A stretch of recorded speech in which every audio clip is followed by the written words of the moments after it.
Choosing Amish. Book 6. Amish Romance Secrets. Written by Samantha Price. Narrated by Susanna Coleman. Chapter 1. Know therefore that the Lord thy God, he is God, the faithful God, which keepeth covenant and mercy with them that love him and keep his commandments to 1,000 generations. Deuteronomy 7:9. I don't see why you don't like Morgan. She's so sweet, Kate said as she pushed her foot down on the electric sewing machine. Kate had only ever worked on an electric sewing machine in Rebecca's tailor's store. The bishop allowed electricity in Amish places of business, but not in the Amish homes. It's nothing to do with whether I like her or not. She's an Englisher, Sarah said. Our brother would be happier if he met a nice Amish girl. But she has never done anything wrong, even in the eyes of God. Just because she doesn't believe in God doesn't mean that she's a horrible person, Kate said to her younger sister, Sarah. Well, maybe not, but look at her tattoo. Sarah said the word tattoo in a hush, like it was a word to be avoided, and simply saying it could get her into trouble. How could she defile her skin in such a way? God gave her that pure skin, and then she just goes and tears it all up and makes it not even look like skin. I mean, why would she do that? Sarah shook her head and looked back at her sewing and said under her breath, She's not like us. I don't know why Jacob spends so much time with her. She'll pull him away from God, and he should realize that himself. He's too distracted by that pretty face of hers. Rebecca had listened long enough to her two employees speaking about her niece. Rebecca knew that Kate and Sarah thought she couldn't hear what they were saying from the lunchroom, but she could hear every single word. If only I hadn't said things to the girls about Morgan when she first arrived. It's all my fault that Sarah thinks badly of her. I told Sarah and Kate about Morgan being arrested back when she was in Canada, and I told them that she has a tattoo. Rebecca shook her head. The only time I ever talk about someone behind their back, and it comes back to bite me. I have to set things straight.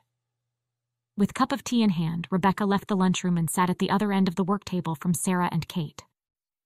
I couldn't help hearing what you two said about Morgan. She's a good girl. She'll come around to our Amish ways. I believe that God brought her here for a reason, you know? She wasn't here long before she met your brother. Have faith that things will work out. Sarah ignored Rebecca's words and continued. Kate, you know our parents would never approve of her, and that's why Jacob's hiding her from them. He knows it won't work out between them. He'll eventually have to choose which world he belongs to.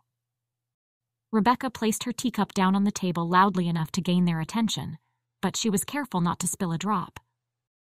Morgan has asked me questions about becoming Amish. You never know, she just might surprise you. The two girls looked up at her. Rebecca knew that they were surprised by the sharpness of her tone. Rebecca was pleased she had finally gained their attention. You know, when I was young, I wasn't able to even go out unless whoever I was going out with came to the door to pick me up, even if I was going to a singing. That's how strict my parents were. The first time a boy came over to take me for a buggy ride, my parents invited him in and asked him a lot of questions. I was very embarrassed.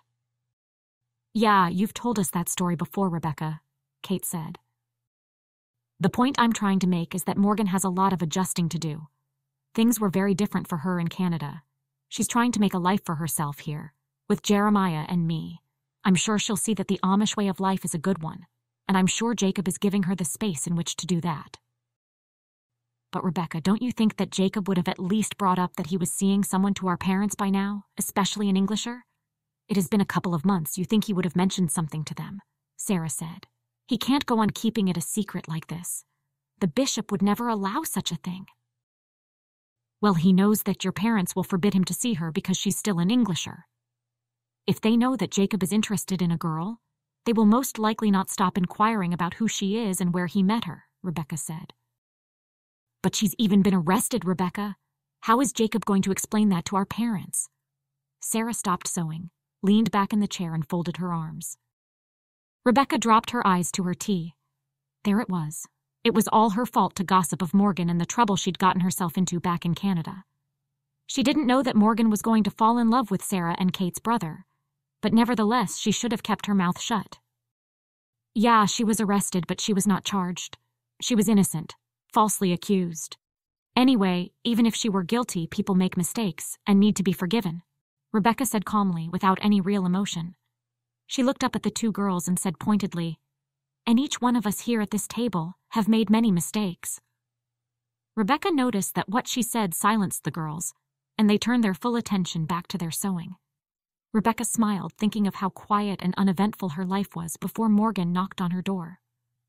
Morgan had certainly livened things up. In the beginning, Morgan and Jeremiah did not get along, but now Morgan and Jeremiah had an understanding. The understanding was that if Morgan did what Jeremiah said, they got along splendidly. Jeremiah was much firmer than Rebecca could ever be. Rebecca knew that was because she never had children, so was unaccustomed to having to discipline anyone, whereas Jeremiah had two boys, with his late wife, who were both now grown men. "I'm just not sure I want her around my children yet," Sarah said. "Or yours, Kate. I mean, we hardly know her." "No, she is good with children. Rebecca brought her to my house once, and she entertained the little ones with stories, Bible stories," Kate said. Rebecca added, "Her parents sent her to children's church on a Sunday. Anyway, what if I arrange a nice little get-together if you girls are willing to come by one evening? It would be fun, just us girls. We could make popcorn on the stove like the good old days when I was a girl, and we can play old board games like I did with my dad. Ah, it will be so much fun. And you'll get to learn a bit more of Morgan." "That sounds like fun, Rebecca, but first, you'll have to have Morgan agree to it," Kate said with a chuckle.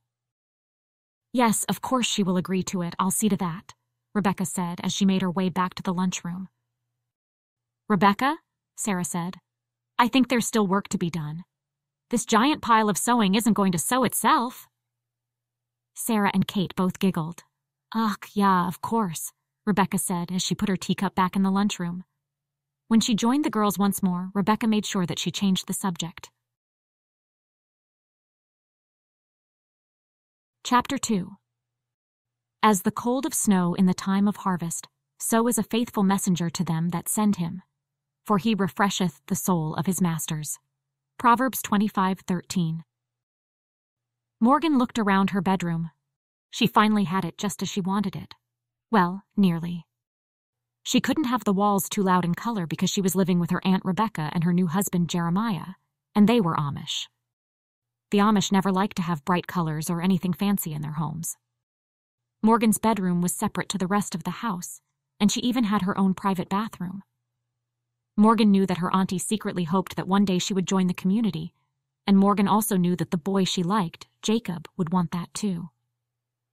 Morgan had met Jacob nearly 6 months ago when she started work at Jeremiah Sadler's store. He had come into the store to buy something, and Eli, Morgan's boss, got busy with something else and asked Morgan to ring up the sale. They hit it off immediately, and later Morgan found out that Jacob's 2 older sisters worked for Rebecca in her tailor's store. Barely a day went by that Jacob and Morgan didn't see one another. "Come in," Morgan said in response to the quiet knock on her door. Rebecca stepped into her bedroom. "Ah, you've got the place looking nice, and I see you've finally got all your unpacking done." They had moved into the new house over 4 weeks ago, and Morgan was the last one to have unpacked. "Yes, it looks good, doesn't it? It took me a while because I have to work every day." Rebecca laughed.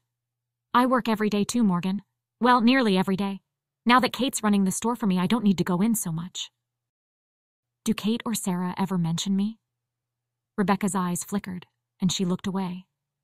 "Your name has come up once or twice." Morgan made a lunge at Rebecca and grabbed her arm.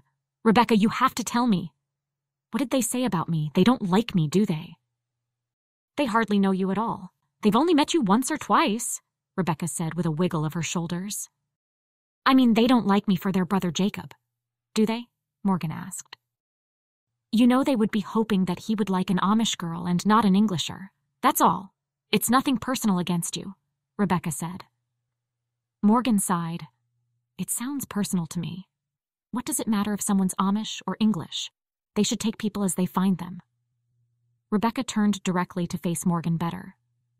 "I've been Amish, then English, and now I'm Amish again, and I can tell you a plain truth.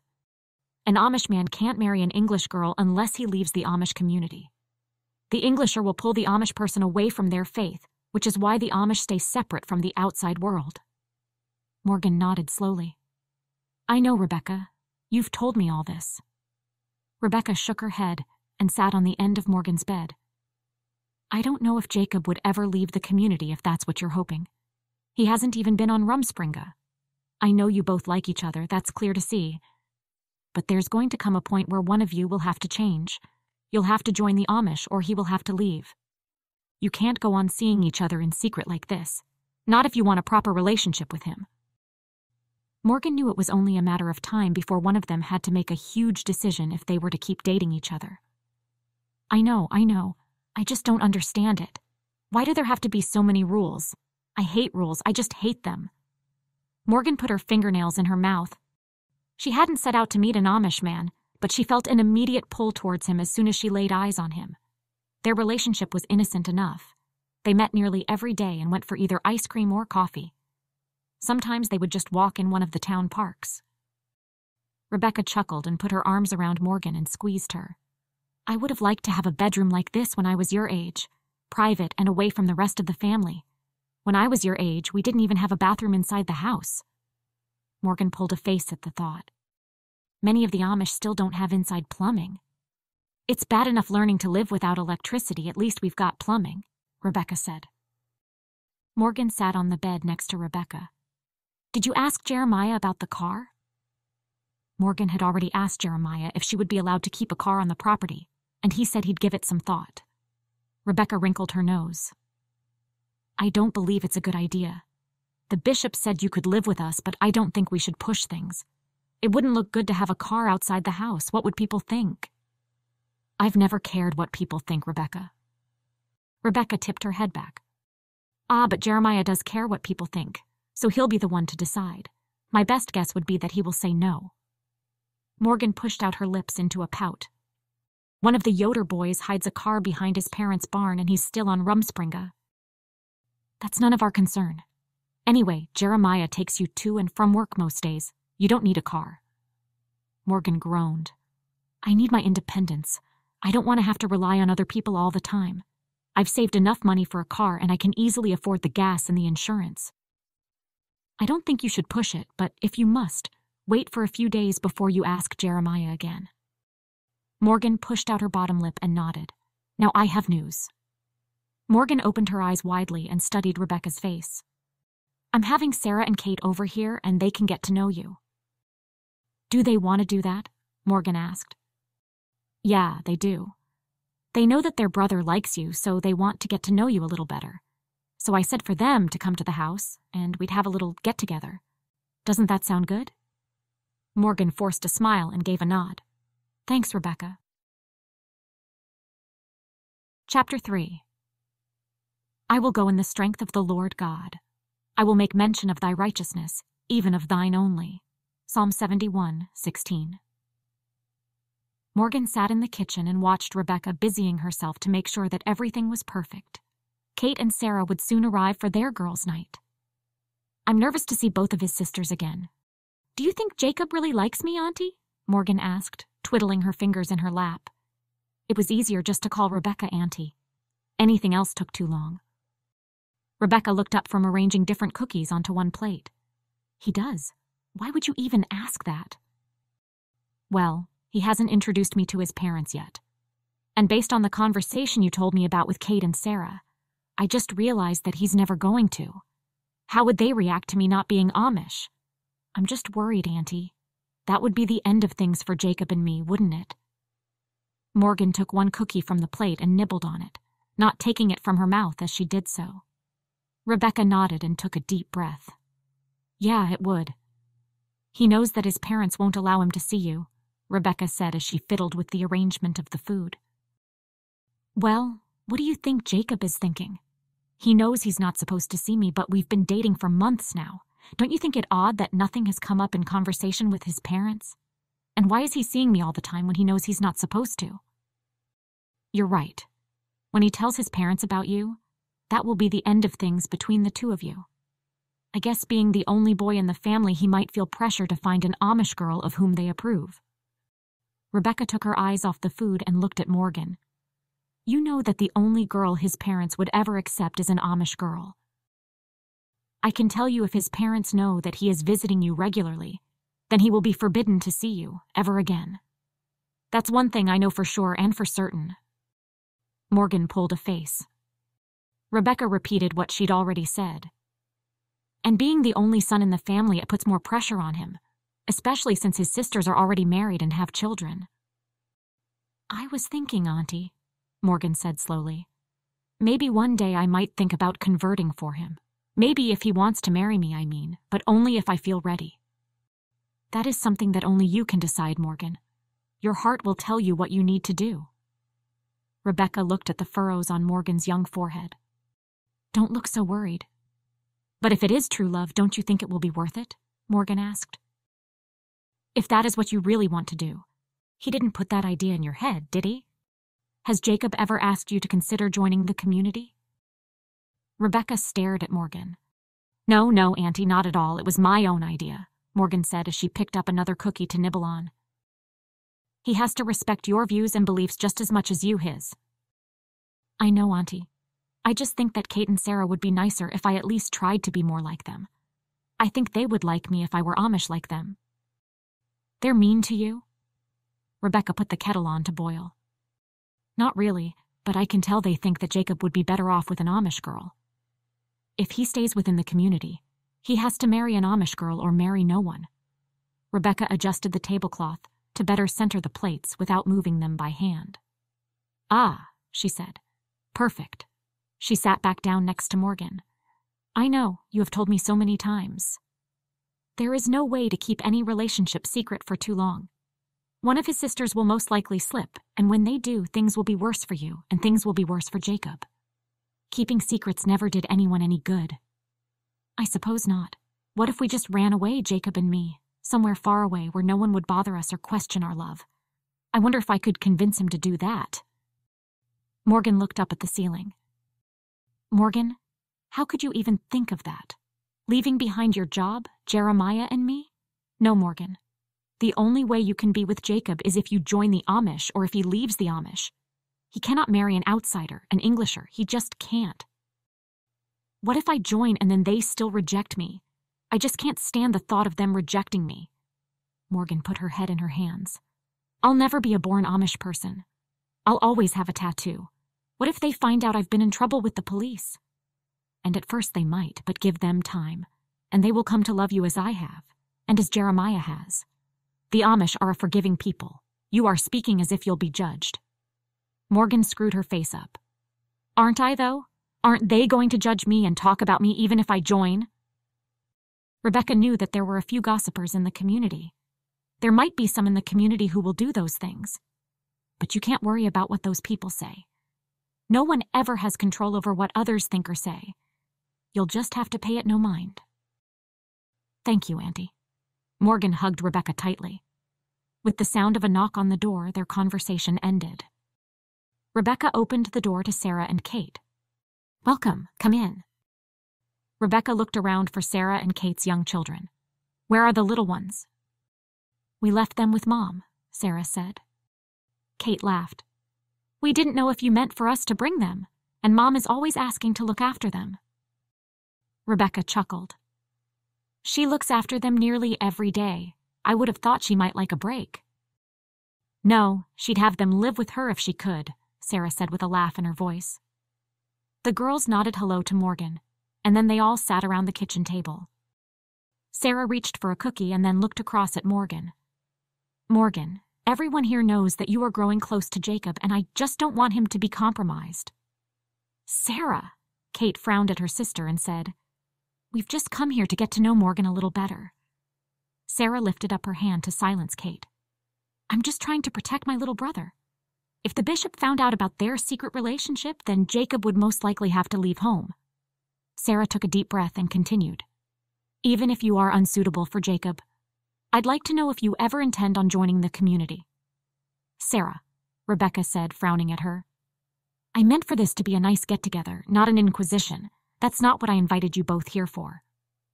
Kate leaned toward Morgan. "Forgive my sister, Morgan." Sarah paid no notice to what Kate said and fixed her eyes on Morgan. "Well?" Morgan looked at the three women around the table and then said, "You act as if you're so perfect, Sarah. But I know that you had your first baby out of wedlock into an Englisher. You, Kate, were in love with a married man and his wife probably knew it and she ended up dying. Most likely of a broken heart because she knew her husband loved you. Rebecca put both hands to her cheeks. Hush, Morgan, Rebecca said, horrified. Morgan sprang to her feet. Well, it's all true, Jacob told me. He tells me everything and they both act as if they're so perfect. They're not. Tears welled up in Morgan's eyes, and she ran into her bedroom and slammed the door. Rebecca looked at the two open-mouthed sisters. She'll calm down soon. She's right what she said. Kate looked at Sarah. Neither of us is perfect. I had feelings for a married man, and she was right what she said about you too, Sarah. We need to apologize. Yeah, but you married Benjamin in the end, Kate, Sarah said. I had wicked thoughts. Kate lowered her head. I feel really bad now. Sarah put her hand over her mouth. I guess Morgan's right. I did a bad thing. I ran off to be with an Englisher, then had his child. Who am I to judge anyone? Rebecca sat down with a thud. Maybe God has sent us Morgan so we can all benefit by her. None of us is perfect. Jacob and Morgan need to make up their own minds what they need to do in this situation. When I found myself unmarried and having a baby, no one was horrible like I was horrible to Morgan just now. I feel bad. I must go and apologize, Sarah said. Rebecca reached out and put a hand on Sarah's shoulder. No, it won't do any good. She will have locked herself in. She'll take a good while to calm down. I'll tell her you said you were sorry. She still has a lot of thinking to do, and so does Jacob. I think we should go and leave you alone with Morgan, Kate said as she stood up. I'm so sorry, Rebecca, Sarah said. We've ruined this for you, and you've gone to so much trouble. The food looks lovely. That's perfectly all right. Rebecca walked to the door with the two girls, and then watched them drive away in Kate's buggy. Rebecca knew what Sarah said to Morgan was harsh, but it just might jolt Morgan into realizing that this was only a taste of what was to come if Jacob and she didn't work things out. They could not continue as they were without one of them getting badly hurt. Chapter 4. My tongue should also talk of thy righteousness all the day long. For they are confounded, for they are brought unto shame that seek my hurt. Psalm 71:24. Where are you going? Rebecca asked Morgan on Saturday morning. I had hoped you would help me make some jam. Remember, I've been talking for days about us making this jam? Auntie, you know that cooking isn't my thing. Morgan screwed up her nose. I used to have a lot of fun making jam with my mother. I thought you could at least try it. I've got all these raspberries ready to go. Morgan hesitated and swept her eyes over the kitchen at the mounds of raspberries. I wish you would have reminded me last night. I would have helped. It kind of looks like fun, but I'm going on a picnic with Jacob. Even though her aunt knew about her seeing Jacob, she did not want to have another long discussion about the pros and cons of becoming Amish. With Jacob? Rebecca asked. Morgan nodded. He said that he wants to discuss something with me. Morgan shrugged. I won't be home late. Before she could leave, Rebecca stepped in front of her. Are you sure that's such a great idea? After all, I don't want you getting hurt, and going out with Jacob will only cause you pain. Well, could cause you pain if you grow more attached to him. I like the thought of the two of you together, but I can't say enough that it can't continue like this. I was pleased about you getting along with Jacob right from the beginning, but in the back of my mind I knew that if things did not work out, then someone would get badly hurt. How can you say that? Morgan argued. I thought you liked Jacob. You have the same religious beliefs, so I don't understand why you can't be more supportive of this. Rebecca seemed to ponder on that before she cleared her throat. I do like Jacob. In the end, the fact will always remain. You aren't Amish, and his parents will not be happy when they learn that their son has been hiding something from them. Rebecca placed a hand on Morgan's shoulder and gave her an encouraging smile. I don't want you to get hurt. It's as simple as that. And if you continue to see him in secret, no good will come of it. Morgan smiled a little and slowly nodded. She knew that her getting hurt was her aunt's biggest fear. It was her fear, too, that she would not be welcome into the Miller family. That was one of the reasons why Jacob and she chose to take things slowly. But she couldn't help feeling the way that she did. Morgan had considered she was showing great constraint with Jacob. They hadn't even kissed. The most they had ever done was hold hands. "I will be careful, I promise. That's maybe what he wants to speak to me about today." "I guess that's all I can hope for." Morgan hugged Rebecca. "I'll see you soon," Morgan called as she left the house. She couldn't wait to find out what Jacob wanted to discuss with her. Morgan hurried up the road to the place where Jacob always waited for her. No one had ever seen them together as far as they knew. Whenever they were in town together, they always walked a little ways apart so word would not get back to Jacob's parents that he was with an English girl. They did, however, sit together in the ice cream parlor and the coffee shop. But as yet, they had not come across another Amish person in either of those places.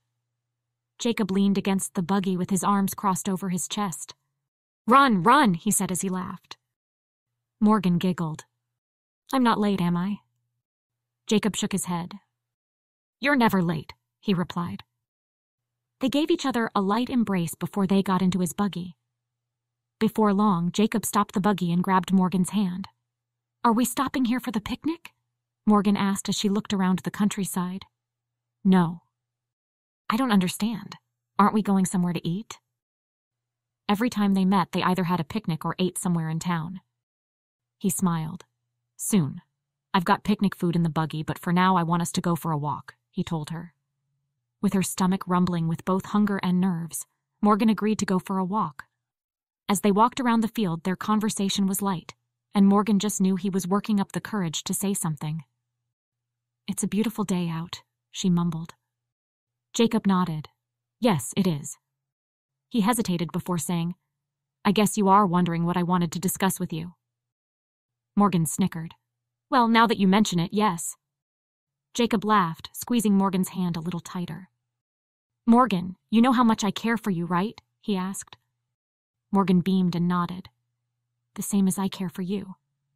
"I'm relieved to hear that," he admitted. Morgan held her breath. "The truth is that I want us to take our relationship to the next level." Morgan looked into his eyes and bit back a grin. "You're the girl I've always wanted. I don't want anything to stand in our way." He slowed down the walk and turned to face her. "I think we should tell my parents about us. Come to dinner and meet my parents." Her jaw dropped as they stared at each other. I didn't know that you were going to say that." "I know that it will be tough, but they'll see that we're meant for each other." He smiled. "Trust me." Morgan opened her mouth to speak, but no words came out. This could be the end of them if they told his parents. Didn't Jacob know that? "What do you say? Are you ready to come forward and tell my parents that we're dating?" he asked. "Me? That's a job for you." Morgan giggled to cover the fact that she considered that his parents would not want to hear that she was coming to dinner. "I would be lying if I told you that I wasn't a bit intimidated by them," Morgan said. "What if they don't like me?" Jacob smiled. "They will love you. It's your faith that's in question," he assured her. She moaned. "That's the biggest thing, isn't it? If I don't become Amish, you won't be allowed to see me, and since they will know about me, you won't be able to keep seeing me. Our secret will be out in the open." "Let's go get the food." Jacob turned back toward the buggy and took hold of Morgan's hand. "I've got a huge amount of food for us." He glanced at Morgan. "Come on, it's not like we're talking about meeting them right now. We have some time to work into it." Jacob took a large basket out of the buggy and carried it until he found a large tree. "What about here?" he asked. "Looks perfect," Morgan said, still worried about the prospect of meeting his parents, which could signal the end of her relationship with Jacob. Jacob shook out a large blanket and placed it carefully on the ground. Morgan straightened the blanket and sat down. "Besides being strict about the girls you date, what are your parents like?" Morgan asked. Jacob unpacked the basket while he spoke. "They are like average parents. They can be overprotective, but it's all for the best. They don't try to be too demanding. They just want what's best for their children." Once Jacob had laid all the food on the blanket, he sat next to Morgan. "Tell me, Morgan, would you ever consider joining the community?" he asked. Morgan was taken aback with his question. "Become Amish?" she repeated to buy time to think of a proper response. Jacob nodded. "I guess that in time, maybe I might, but I can't make any promises." Morgan swallowed hard. "It would need to be for excellent reasons. She paused, and Jacob said, "Yeah, I figured you would say that." He took a bite of his chicken sandwich. "Would it be a deal breaker for you?" Morgan asked, needing to know. "I mean, let's say that we became really serious. Would you force me to change religions?" He shook his head and chuckled. "I would never force you to do anything you didn't want to do," he said. Morgan sighed inwardly with relief. "With that being said, I fear that my parents would never truly accept someone of a different faith, and neither would the community," he admitted as he shrugged his shoulders before continuing. "Morgan, I don't know if Rebecca has ever told you, but I would never be allowed to marry you. Never. Not unless you join the community." Morgan felt a heavy weight on her chest, pulling her down. "We don't have to worry about that right now, right?" she said, and then gave her best attempt at a laugh. He smiled. "Right. Let's just take it one day at a time, and we'll see what the future holds." She nodded and slowly went on to eating some food. Had she said the wrong thing? He had said he wanted to take things to the next level, and now he was backing down about the whole thing. What did take one day at a time mean exactly? How would things progress to the next level if they just sat back and took one day at a time? "Aunt Rebecca and Jeremiah want me to go to Jeremiah's niece's wedding. They thought I should see an Amish wedding. Will you be there?" "That's the wedding of Priscilla and David?" he asked. "That's the one," she replied. "Yeah, I'll be there," he said with a smile. "I've been to lots of English weddings, but I don't know what Jeremiah and Rebecca think I can learn by going to this wedding. They said they thought I could learn something from it." Morgan laughed. "Well, Jeremiah thought I could learn something. He's very strict, you know. Rebecca's like my best friend. Not really like a mother or an auntie, but Jeremiah is stricter than my own father ever was." Jacob finished his mouthful of sandwich before he said, "I dare say the Amish wedding will be very different from what you've seen before. You went to Rebecca's and Jeremiah's wedding, didn't you?" Morgan shook her head. "Remember, I had bad flu. I wanted to go so much, but I couldn't make it out of bed." "That's right. I remember now," he replied. "Aren't all weddings the same, no matter what religion you are a part of? White dress, diamond rings, groomsmen, bridesmaids, vows, receptions. How is anything different?" Morgan asked. "For a start, there are attendants. We don't call them groomsmen or bridesmaids, but I guess they're the same kind of thing. We do have a reception, but we call it a wedding breakfast." Jacob laughed. "There's no diamond rings or jewelry.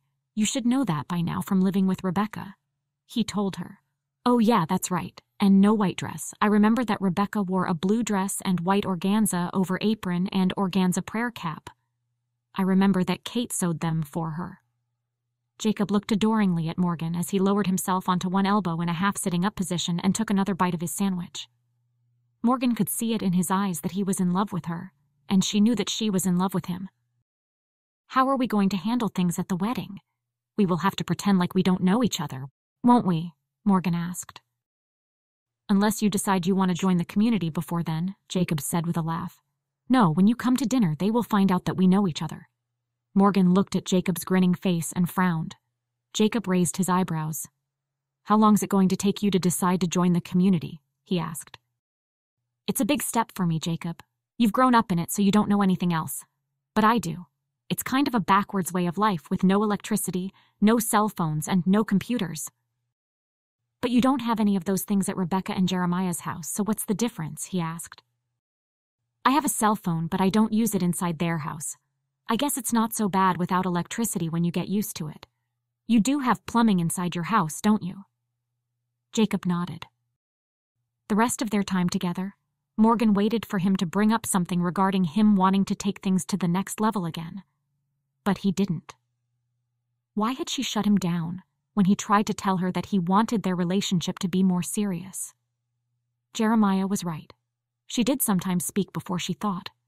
She had agreed to go to his house to meet his parents for dinner. So was that going to be the beginning of the end of their relationship? Chapter 5. I have not hid thy righteousness within my heart. I have declared thy faithfulness and thy salvation. I have not concealed thy loving kindness and thy truth from the great congregation. Psalm 40:10. Happy 19th birthday, Morgan. Morgan opened one eye and saw Rebecca standing just inside the bedroom door. with a tray of breakfast in her hands. "What time is it?" "Early, but it's your birthday. I thought you'd like to get up early and enjoy as much of your birthday as you can." Morgan sat up, and Rebecca put the breakfast tray on her knees. "This is very nice of you to go to all this trouble, Auntie Rebecca." Rebecca leaned over and kissed Morgan on the forehead. "No trouble at all." Morgan rubbed her eyes.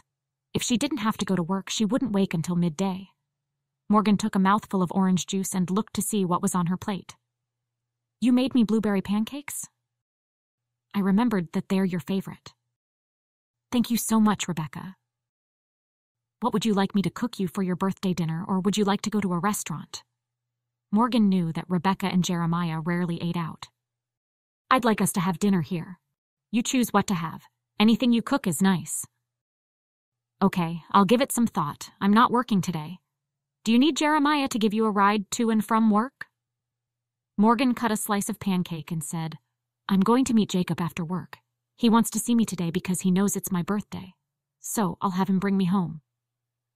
Morgan leaned forward and whispered so Jeremiah couldn't hear. "He stops up the road and I walk the rest of the way," Morgan told her. "I'll let Jeremiah know he only need drive you in, and I've got something out in the kitchen from your parents." "Really? They sent me something?" Rebecca smiled. "I've been telling them how well you've been doing here. They're pleased that you've held down a job for so long and kept out of trouble." Rebecca walked out the door and called over her shoulder, "Take your time. I'll be in the kitchen." Morgan had tried not to think about her parents over the past months. They had said that they wanted nothing to do with her. It would appear now that they had changed their minds. The pancakes and the orange juice didn't last long, and minutes later Morgan hurried out to the kitchen with the empty tray. Rebecca handed over 2 letters from Morgan's friends back home and a large envelope from her parents. Morgan opened the letters from her friends, each of whom included a birthday card and birthday wishes. Then Morgan opened the card from her parents, and a letter fell into her lap. Morgan placed the card down and read the letter carefully. "Dear Morgan, your father and I are truly pleased with how well you're doing now that you are staying with Rebecca. I don't know if you realize this, but Rebecca stays in regular contact with us and gives us updates. I'm sorry you left us on such bad terms. But maybe we can start over and take things slowly. We'd like you to consider coming home, to be back where you belong. Your friends miss you too. Have a truly wonderful birthday, and we hope all your dreams come true. Love, Mom and Dad." Morgan opened her mouth in disbelief. "Rebecca, you must have been telling them good things about me because they said that I'm welcome to go home." "Ah, that's good." Rebecca poured herself a cup of tea and sat at the table with Morgan. "Is that what you want to do?" Morgan dropped the letter into her lap and shook her head. "No, I like it here. I mean, it would be nice if my friends were here and everything, but I don't want to go back there. I feel this is my home now, here with you and Jerry." Rebecca frowned and whispered, "Morgan, don't let Jeremiah hear you call him Jerry." Morgan giggled. "Not even on my birthday?" With a shake of her head, Rebecca said, "Not even on your birthday, or Christmas, or Thanksgiving." "Morning, you two, and happy birthday, Morgan." Both women turned around at the booming voice of Jeremiah. "Thanks, Jeremiah," Morgan said. "Rebecca and I have something for you," Jeremiah said as he smiled at Rebecca. "You do?" Morgan looked at Jeremiah and then at Rebecca, wondering what it could be. "What is it?" "Something very large, so large that we had to hide it from you in the barn," Rebecca said. "Come and see." Jeremiah opened the back door, and Rebecca and Morgan were quick to follow. Jeremiah opened the double doors of the barn, and he walked over to the spare stable. "It's in there," he said, pointing inside the stable. Morgan hurried over and looked in the stable to see a chestnut horse with a white star on his forehead. "A horse? You got me a horse?" Morgan looked over her shoulder at Jeremiah and Rebecca, and they both laughed. Jeremiah said, "He's 6 years old, and he's been a faithful buggy horse for the Hersheys. They found that once their boys moved out of their house, they have too many horses. Do you like him?" "I love him. I can't believe this. My own horse, my very own horse. Wait till I tell my friends at home. They'll be so envious." Morgan stopped patting her horse's neck and flung her arms around both Rebecca and Jeremiah. "Does this mean that you'll teach me to drive a buggy?" As long as you listen exactly to what I say. Jeremiah frowned at Morgan. I will, of course. I will. We've still only got one buggy, though. I'll see what I can do about getting another one, Rebecca said. I can save up for one, Morgan said, turning back to the horse. Morgan thought it was funny that some teenagers get a car, and she got a horse for her birthday. In her opinion, a horse was better than a car. Even though she was not Amish, she could still drive a buggy, she thought. Maybe she could use the money she'd saved for a car to buy a buggy. We'll see, Rebecca said. There are traffic rules for you to learn before you go out on your own, Jeremiah said. It can get dangerous out there. Cars rush past at high speed and go way too close to the buggies. I know, Jeremiah. I'll be careful, and I'm pretty sure I know all the road rules from watching you. Jeremiah shook his head. Now that's the trouble with you, Morgan. You think you know something when you don't. You do this all the time. You don't know the traffic laws. You can't know every single thing that happens with the traffic rules unless you're driving. Sorry, Jeremiah. Morgan would not argue with Jeremiah, not on her birthday, and not after he'd just given her a horse. I'll learn the traffic rules, I will. I just meant I have a fair idea. I didn't mean I know every single rule and every law. How could I if I haven't driven a buggy before? Morgan looked at Rebecca and smiled.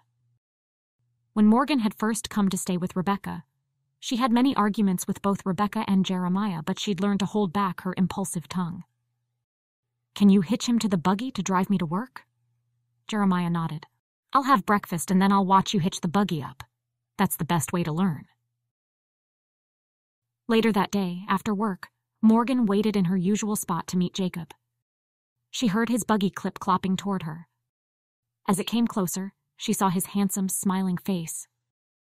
Jump in, he said when he pulled up beside her. They drove to a quiet spot while Morgan told him all about her horse and the letter from her parents. When Jacob stopped the buggy, he leaned over and kissed her on her forehead. Happy birthday, he said. Thank you, she replied. I have a present for you, he said as he leaned over the back and took hold of a parcel wrapped in pink paper with curly white ribbon. Oh, such a pretty package. Jacob smiled. The lady at the store wrapped it for me. I'm hopeless at wrapping. Open it, he told her. Morgan carefully unwrapped her gift. It was a pink fine china cup plate and saucer set with a darker pink rosebud pattern. Morgan knew that it was a good brand. Jacob, it's beautiful, and so elegant. She leaned over and kissed him on the cheek. Jacob smiled and lowered his head. I'm glad you like it. I had no idea what to get you, he confessed. It's perfect, just perfect, she said happily. They stared into each other's eyes for a moment until Jacob cleared his throat and said, So, are you excited about going to David and Priscilla's wedding? Yes, Rebecca's very excited. They had Rebecca make all the clothes for their wedding in her store. You'd think Rebecca's own daughter was getting married. It must be hard for Rebecca never to have had children, he said. Morgan laughed. She's got me now. I'm like her adopted daughter, but she had no choice in that since I kind of forced myself on her. No, she loves you. I bet she's pleased that you came into her life. You are like her daughter, he said as he ran his hand through Morgan's hair. How many children would you want to have? He asked. Oh my goodness, I'd want a whole bunch. I love children. What about you? Me too, I want a lot, he replied. Jacob stared into Morgan's eyes for a moment before he coughed, then said, I'd better get you home. I'm sure Rebecca's got a special dinner planned. She did mention something about a special dinner. I wish you could have dinner with us. Jacob shook his head as he said, Step up, to the horse. He turned to Morgan and said, It wouldn't do for people to know that we're close. Although Jeremiah probably already knows we see each other, it wouldn't be good to push things, he said. I know. Morgan reached out and grabbed Jacob's hand. He turned to her and smiled. Once Morgan got home, she ran straight into the kitchen to find a special place to put her birthday present from Jacob. Look, Rebecca. Rebecca had been bent over the oven, but she straightened up and looked to see what Morgan was holding. It's the nicest thing I've ever seen. Morgan leaned forward and whispered, Jacob gave it to me for my birthday. Can you find a space for it somewhere? Rebecca pointed to a top cupboard. Up in here, I can't reach. Being much taller than Rebecca, it was an easy stretch for Morgan to place her precious gift in the high cupboard. "I've had the perfect day," Morgan said as she sat down. "Good, you won't mind setting the table then." Morgan rose to her feet and went about setting the table, which was one of her everyday chores. "Mom and Dad are talking to me now, which reminds me I should write back to them. And then they gave me a cake at work, and everyone sang happy birthday. Eli even ordered Chinese takeout for lunch. Then you and Jeremiah bought me a horse. I would never have dreamed in a gazillion years that I would ever own my own horse. Then I got a special gift from Jacob. This is the best day I've ever had." Rebecca stopped stirring gravy in the saucepan and turned around to face Morgan. "Since it's your birthday, I'll finish up here. You go and write that letter to your parents." "Really?" Rebecca nodded. Morgan raced toward Rebecca and gave her a squeeze around her waist before she ran to her bedroom. Chapter 6. Now faith is the substance of things hoped for, the evidence of things not seen. Hebrews 11:1. Morgan convinced herself that going to the wedding wasn't terrible, but something else made it much worse. Jacob's family would be in attendance, which meant she would have to pretend that she barely knew Jacob. Pretending not to know Jacob was nothing new to Morgan.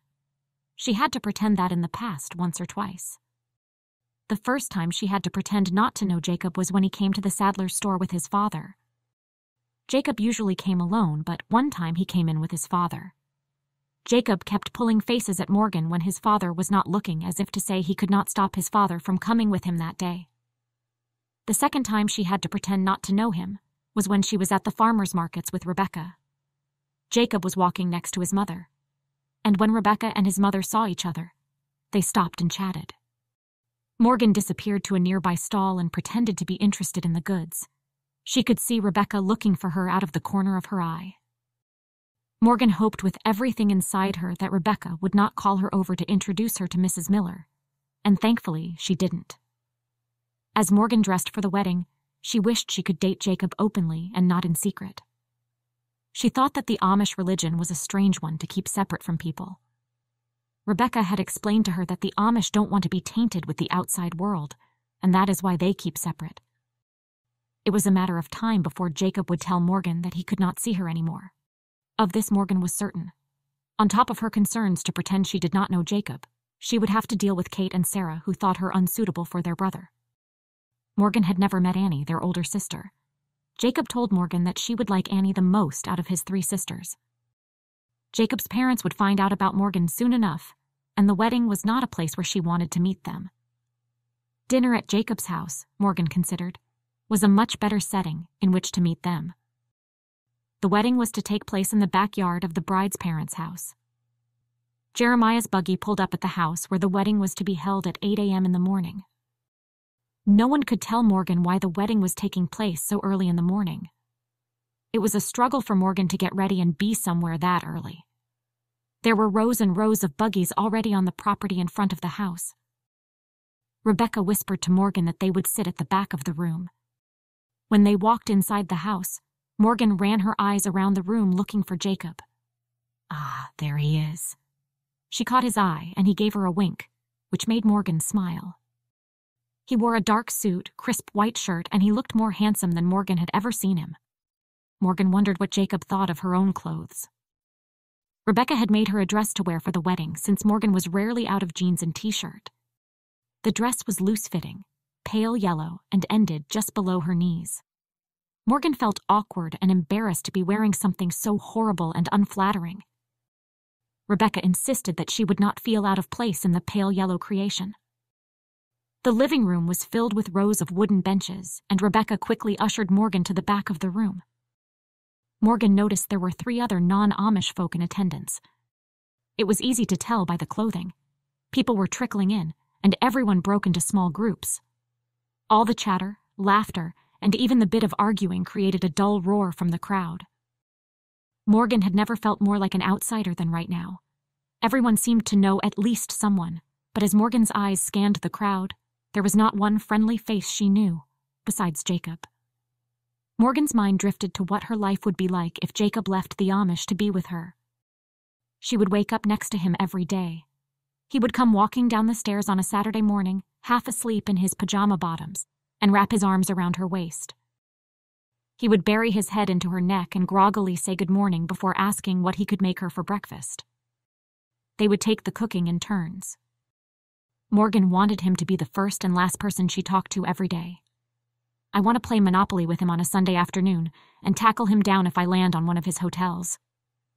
We will laugh like crazy and just stare into each other's eyes until 1 o'clock turned into 3 o'clock. Some days might be terrible or miserable, but we would have our happy, joyful, and amazing days too. Morgan had not noticed that Jeremiah had left until she heard Aunt Rebecca asking him where he had gone to after he returned to her side. He must have gone to talk to his niece for a while to calm down her nerves.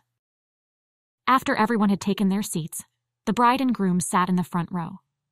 The bride wore a dark blue dress with a blindingly bright white over-apron, cape, and prayer cap.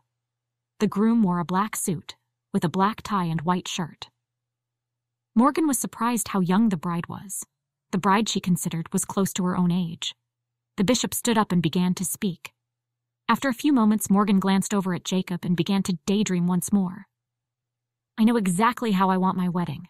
I don't want anything too fancy, but it should be special nonetheless. I want a fall wedding, with the fall leaves and colors in the backdrop. My bridesmaids will wear dark green dresses, and the men will have dark green bow ties with black tuxedos. My dress will be mermaid style, with lacing and jewels throughout the entire dress and a short train. I will have a small veil with a bouquet made of red and orange roses. My bridesmaids will help me get ready in the morning, curling my hair, doing my makeup, and helping me lace up my dress. I will walk down the aisle and see Jacob smiling back at me, waiting for me at the altar. Every second that passes will lead me closer to my future life with him, closer to my happily ever after. Morgan, you will burn a hole through the poor boy's head. Now watch the ceremony. You might learn a few things, you know. Aunt Rebecca is right. If I ever wanted to marry Jacob, I will have to learn about their religion. The biggest question occupying Morgan's mind wasn't when she would get married, but if she would ever get married. She knew that she wanted to marry Jacob, but would he want to marry her if she refused to join the community? Would he want or even be allowed to marry a girl that wasn't a part of his religion? He wasn't supposed to marry outsiders, so she would probably be forced to have to join his religion. Could she worship someone or something in which she didn't believe? Sometimes she did, and other times she didn't. How could she be sure of what she believed or what was real when there was no proof? Would his parents ever approve of her even if she joined the community? 2 of his sisters already disliked her, but would his parents dislike her also? There were so many questions for which Morgan had no answers. The future was so unclear, so uncertain. One thing Morgan knew was true. She would work through anything to be with Jacob, no matter what. After the bride and groom were pronounced married, they all moved into the garden area for the meal. This reception was much more social and less formal than the weddings that Morgan had attended. Aunt Rebecca and Morgan made their way to the meal tables once the food was laid out. There were 5 trestle tables filled with food and 2 tables of refreshments. Morgan filled her plate up with mashed potato and chicken. Just as she turned to walk back to Aunt Rebecca, she heard a voice behind her. "Why, Morgan, what a surprise! I had no idea you'd be here." Morgan turned around to see Sarah smiling at her. "Hello, Sarah." Morgan tried her hardest to sound polite. "This is indeed a surprise." "I was just talking to my mother about you. I should introduce you to her." Sarah looped her arm around Morgan's arm and pulled her through the crowd. "Oh no, your mother is probably busy," Morgan said. Morgan tried to balance her plate so none of the food would spill while Sarah ushered her through the yard. "No, she's not," Sarah said. "Well, she probably doesn't want to talk to me," Morgan replied. "She would love to talk to you." Sarah's grip grew tighter. Mrs. Miller was sitting on the porch by herself when Sarah and Morgan stopped in front of her. "Mom, this is Morgan. Morgan is Rebecca and Jeremiah Troyer's niece." Morgan smiled and gave a slight nod of her head. "Ah, Morgan, it's a pleasure to meet you. I've heard a lot about you from Rebecca." Jacob's mother was beautiful. Her hair was pulled back into her prayer cap, but tiny wisps of curls broke free around her face. Her eyes shone and she glowed with happiness and kindness. She had a few laugh lines and wrinkles, but they complemented her features. Everything about her seemed friendly and caring. which made Morgan feel even worse. "It's, very nice to meet you, Mrs. Miller." "What did you think of the wedding?" Mrs. Miller asked. Morgan's palms broke into a sweat. "Oh, okay, it was cool," she said nervously. Morgan rubbed her hands down her dress. She wanted so much to sound polite and proper in front of Mrs. Miller, Jacob's mother. But instead, she was sure that Mrs. Miller would think she was a little silly and immature. Sarah stood beside her mother, smiling as if she was pleased with herself. "Morgan, how do you like living with your aunt? She used to talk about you a lot, but not so much anymore," Mrs. Miller said. Morgan swallowed hard and tried to calm herself down. "It's been all right. She is very nice to me, well, to everyone actually, but to me especially. I don't know if Jeremiah really likes me staying with them. I just, think he would rather have me living somewhere else. Not like kicking me out, but more like he'd prefer if I moved out." "Why are you telling her all this? It's not even true now. Jeremiah was like that in the beginning, but not anymore." Morgan was annoyed with herself for babbling on like a bubble-headed idiot. Why couldn't she just keep her mouth shut? What would Jacob's mother think of her? Morgan studied Mrs. Miller's face and saw she was smiling at her, as was Sarah. But was Sarah laughing at her or smiling with her? "Well," Mrs. Miller said, "do you think you'll live there for a while?" "I guess I will. I work at Jeremiah's saddler store and he drives me there. I guess I was just speaking without thinking. I'm sure Jeremiah likes me staying there. I always speak without thinking. Don't say anything to anyone, please." "I never pass on what I'm told. If someone tells me any gossip, I don't believe it unless I hear it with my own ears." Jacob's mother gave Morgan a pointed look. "Oh no, someone has told her about Jacob and me." "It was nice to speak with you, Mrs. Miller, and you too, Sarah. I had better go and find Rebecca. She asked me to stay close to her." Mrs. Miller smiled. "It was very nice to meet you." As Morgan hurried away towards the food, she was glad that Sarah stayed with her mother. She wondered what they would say about her when she was out of earshot. Morgan looked down at her plate of food as she walked. She had no appetite. Sarah caught up to her before she got too far. "My mother likes you, Morgan. I could tell." Morgan kept walking. "Why did you have me meet your mother like that?" "Stop still a little, Morgan." Morgan stopped still and faced Sarah. "I introduced you to my mother to break the ice a little. I wanted my mother to meet you and like you for yourself before Jacob introduces you." Morgan frowned, and then looked around hoping no one would see the two of them engrossed in a conversation. She looked back to Sarah. "So you were being nice?" "Of course, I'm not a nasty person. I'm sorry about the other day, Morgan. I feel terrible for upsetting you. You were right what you said about me and about Kate. I was judging you horribly. Will you forgive me?" Morgan stared into Sarah's pretty face and noticed how worried she looked. She was indeed sorry-looking. "Yes, I'll forgive you. But I won't forget," Morgan thought. "This is a faithful saying, and these things I will that thou affirm constantly, that they which have believed in God might be careful to maintain good works. These things are good and profitable unto men." Titus 3. 8. Aunt Rebecca was immersed in a serious conversation with an Amish lady, and Morgan had no desire to join in. Instead, she searched the crowd at the wedding reception for Jacob. While he wasn't supposed to be around me so much that it would cause suspicion, he at least could have hung around me a little, she thought. Morgan finally saw him leaning against the entranceway to the barn. He was talking to someone, but Morgan couldn't see whom it was. She decided to walk over to the drinks table, hoping to get a better view. When Morgan finally saw who Jacob was speaking to, she was shattered. Jacob was talking to another girl. No, wait, not one girl, but two girls. Two pretty Amish girls. The girls were flirting with him, twirling their cap strings, giggling at his jokes, and one even touched his arm as she spoke to him. "They're flirting with my Jacob! My Jacob!" He doesn't seem to notice that they're flirting with him. Is he enjoying their company? He's not leaving them. I wonder how long he's been standing there speaking to them. I can't let him know that I've been watching him. Morgan took a drink, turned around, and went to see if Rebecca had finished her intense conversation with the Amish woman. Maybe Jacob isn't as committed as I am. I thought we were on the same page. I liked him. He liked me. He did say he wanted to be more serious. I guess you don't realize how much you love someone until you realize they might not love you back. Morgan could not find Rebecca, and then someone tugged on her arm. She swung around. Jacob. Meet you behind the barn in 5. I'll go first. Jacob had nodded his head toward the large red barn that was to one end of one of the food tables. Morgan looked around to see if she could see those 2 girls that Jacob had been speaking to, and she saw them speaking to another man. A few minutes later, Morgan hurried to meet Jacob. Jacob, this is a risk, isn't it? Jacob smiled at her worried face. I saw you speaking to my mother. What did she say to you? Oh, Sarah made me say hello to her. She said that she was doing it to break the ice or something like that. I don't know if it was a good idea.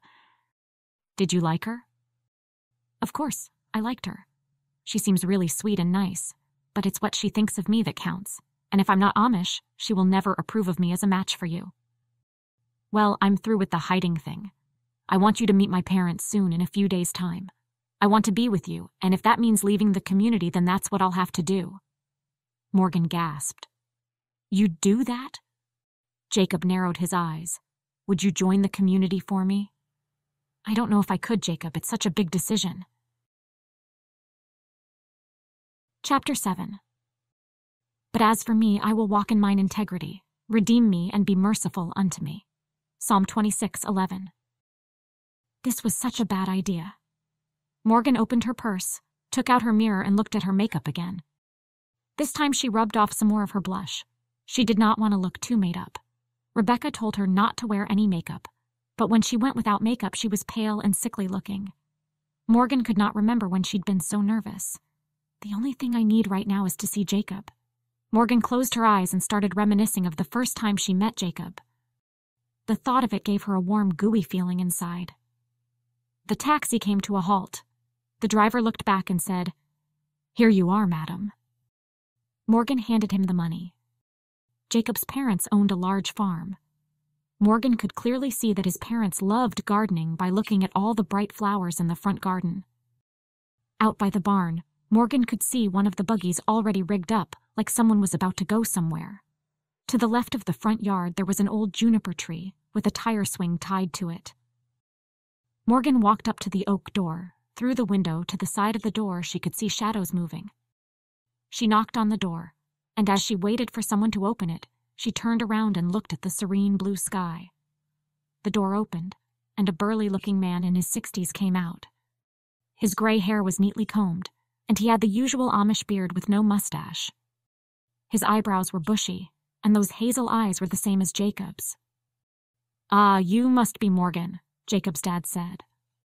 "Yes, Mr. Miller, how are you?" Morgan replied as politely as she knew how. His welcome was cordial, but Morgan sensed some discontent. "Have yourself a seat, and I will let my wife know you are here. She's in the kitchen." As soon as he finished speaking, Jacob walked into the living room. Morgan's heart pumped a little faster when she saw him. He had dressed up for the occasion. His stubble was gone, and he smelled a little of citrus soap and honeysuckle. She wished she could run up and hug him, but she couldn't, not with his parents there. "Hi, Morgan," Jacob said with his eyes gleaming. Jacob pulled his eyes away from Morgan and looked at his father. "Dad, Mom needs you in the kitchen," he told his father. Morgan smiled because his father had just come from the kitchen.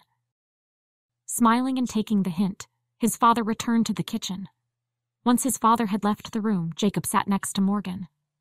"I hope you didn't have trouble finding my place." "Let's run away. I don't feel like staying here," Morgan said. Jacob laughed and whispered, "Too late. Stay. Mom has made dinner for you. Calm down. Nothing bad will happen. They are simply meeting a friend of mine." "Yes, an Englisher friend, a female Englisher friend." Jacob gave a low chuckle, and Morgan looked around the living room. His house was cozy, but needed some renovation in Morgan's opinion. It looked like a typical farmhouse from the 80s. Morgan guessed that it had not changed from way before Jacob was born. "So this is the house you grew up in?" she asked. "Yeah, it is," he replied. Morgan sucked in a nervous breath, and then they heard Jacob's mother's voice coming from the kitchen announcing that the midday meal was ready. Morgan took another deep breath, then felt she would faint as she walked into the dining room. "Nice to see you again, Morgan. Thank you for having a meal with us," Jacob's mother said. Thank you for having me here." Morgan smiled at Jacob's mother. They all sat down at an old mahogany table. Both of Jacob's parents seemed nice, but they were probably only being polite for Jacob's sake. Morgan had been careful to cover up her tattoo. She knew from Rebecca that the Amish did not approve of tattoos. Morgan had wrestled the idea of whether God existed. Sometimes she thought that the world was such a terrible place, that there was no God. If there was a God, did that mean that being Amish was the only correct religion? Morgan's head spun, as it always did whenever she thought on the notion of God and the subject of religion. "Jacob, could you pass me the Bible? I have a passage from the Corinthians which I would like to read," Jacob's mom said. "What? Now, before we eat?" he asked. Jacob glanced to his father, but his father remained silent. "All right then." Jacob rose to his feet to fetch the Bible. When he handed it to his mother, Jacob sat back down. It was obvious to Morgan that this was not their usual routine. Mrs. Miller flicked the pages over until she found the place from which she wanted to read. "Or do you not know that your body is a temple of the Holy Spirit within you, whom you have from God? You are not your own, for you were bought with a price, so glorify God in your body." All of this was making Morgan nervous, and she knew Jacob could sense it. After Jacob's mother finished the reading, she closed the Bible and placed it beside her, then looked up at Morgan and smiled. "The words of God always give me comfort." Morgan forced a smile and wondered if Mrs. Miller thought that Jacob and she were doing things with their bodies that they shouldn't be, since the scripture she read mentioned something to do with bodies. Morgan looked at everyone else to see that their eyes were closed. She closed her eyes for a moment as well. Rebecca and Jeremiah did the same thing. They always had a silent prayer before they ate. When everyone's eyes were open again, Mr. Miller cut Morgan some chicken and placed it on her plate. "Thanks," Morgan said. "This all looks very good, Mrs. Miller." "Thank you, Morgan. What's your favorite thing to cook?" Morgan's brain worked overtime. She could not say she did not cook. It was bad enough she was an Englisher. Besides, all the Amish women could cook. "I like to cook roasts and shoe fly pies." Morgan lied again, which was one of her old habits. Morgan glanced at Jacob, and she knew that Jacob could tell that she was lying. "So Rebecca is your aunt?" Jacob's dad asked. "Yes, well, actually, I am her late husband, Colin's niece." "And where are your mother and father?"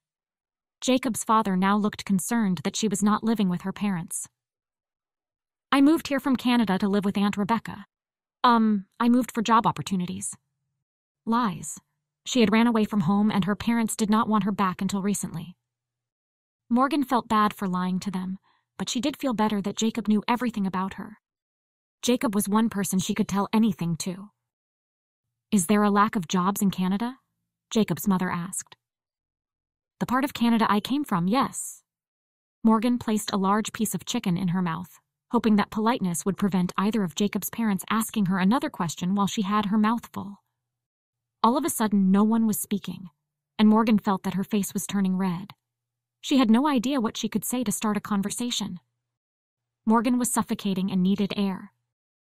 Jacob's father, as if sensing Morgan's nervousness, made small talk of the weather and the crops. At the end of the dinner, Jacob's mother stood up to clear the dishes. "Let me help you," Morgan said. "No, Morgan, you go outside into the garden and get some fresh air. It's such a nice day, and Jacob can show you the kittens in the barn." "You have kittens?" Morgan almost squealed, then giggled. She turned to Jacob. "Your cat has had kittens?" Jacob smiled and nodded. "Come, I'll show you. They're just starting to open their eyes. They're only days old." Morgan turned back to Jacob's mother. "Are you sure you don't want help? I could help with the cleaning up and then look at the kittens." "No, you go." Morgan left the house with Jacob and went into the barn. "We've got 2 barn cats, and now and then we have a litter of kittens." Jacob went to the far corner of the barn. "Can you see them?" "Oh, yes. How many are there?" Morgan could not tell how many there were, as they were all tightly curled around each other and looked like one large bundle of gray fluff. "There are 6. Want one?" Jacob leaned over and carefully picked one up and handed it to Morgan. Morgan lifted it up and looked in its face. His eyes are open. Jacob leaned over and picked up another. "Yeah, This one's eyes are open now too. So, do you want one? I can keep one. I don't know if Jeremiah will let me have one. I'd love one. Would you really let me have one? Jacob laughed. Of course. I've got homes for 3 of them already. You can have your pick if Jeremiah lets you have one. The other people don't want a pet. They are only after a barn cat, so they won't care which one they get. Thank you, Jacob. I'll ask Jeremiah if I can have one as soon as I get home. Dinner went well, Morgan. Yes, it did, but they still don't know that we're dating. I thought you might have told them over dinner. I want to ease them into it. Besides, they must have guessed. Jacob picked up one of the kittens. I don't know, but I don't think that there is any easing them into anything, Jacob. They won't think I'm any good for you unless I turn Amish. I know, Morgan, but we need their approval. Think of what we will have when they give us the nod. Morgan stroked the kitten that snuggled into her. They won't give us the nod. What are you talking about? You and I both know that there is a huge barrier standing between us. Jacob moved closer to Morgan. At the moment there is, but just have faith that everything will work out. I know that God has a plan, otherwise we would not have ever met. Morgan knew that Jacob was waiting for her to join the Amish. But what if she never did? Would he ever leave the Amish to be with her? He said he would, but would he do it? The mother cat came into the barn and yowled when she saw them handling the kittens. Let's put the kittens back and I'll show you around the farm. Jacob turned to the cat. We'll put your babies back, Samson. Samson? Isn't that a boy's name? We thought she was a male cat when we first got her. Morgan laughed. Aren't you people supposed to be farmers? Jacob smiled as he guided her out of the barn. The person who gave her to us told her she was a male and we never checked. After Jacob showed Morgan around the farm, they had a cup of tea on the porch. When Morgan thought it a polite time to leave, she asked Jacob to call her a taxi. I'll drive you home. No, I don't think it will look good to your parents. Just call me a taxi. While you're doing that, I'll say goodbye to your parents. Jacob agreed and headed to the barn to call for a taxi. Morgan said goodbye to both his parents. She was pleased that they said goodbye politely and did not ask her any awkward questions. Morgan sat back on the porch and Jacob sat next to her once he came back from the barn. The taxi will only be a few minutes. I'll miss you, Jacob said, looking into Morgan's eyes. Thank you for asking me here. It was good to see where you live and meet both of your parents. They're both really lovely. You're very lucky to have such nice parents. The taxi appeared in the driveway. Jacob stood up and offered Morgan his hand. She grabbed it, stood up, and looked into his eyes. I could kiss you right now, Jacob said. Morgan giggled. Not with the taxi waiting and not with your parents in the house just near us. Meet you tomorrow? You can bet on it, Morgan said as she walked toward the taxi. Chapter 8. The Lord is my strength and my shield. My heart trusted in him, and I am helped. Therefore my heart greatly rejoiceth, and with my song will I praise him. Psalm 28:7. As soon as Morgan got home, she tossed up which to ask Jeremiah for first, the kitten, or whether she could keep a car at their house. She figured that he would never let her keep a car at his house. She would ask for that first, and then he might be more likely to relent on her having the kitten. But would he be upset that she still wanted a car after he gave her a horse? Maybe he hoped that she would join the Amish, and that's why he bought her a horse. Morgan pushed the door open. I'm home, everyone, she called out. I'm in the kitchen, Morgan, Rebecca called out. Hello, Morgan, Jeremiah said, looking up from his Amish newspaper. Morgan sat down next to Jeremiah. I went to visit the Millers today. I went there for the midday meal. I see. Rebecca mentioned something of that. Morgan had never discussed Jacob with Jeremiah, but Morgan was more than certain that he knew what was going on between them. Rebecca would not keep any secrets from her husband. Have you thought any more about me keeping a car here? She bit on her lip.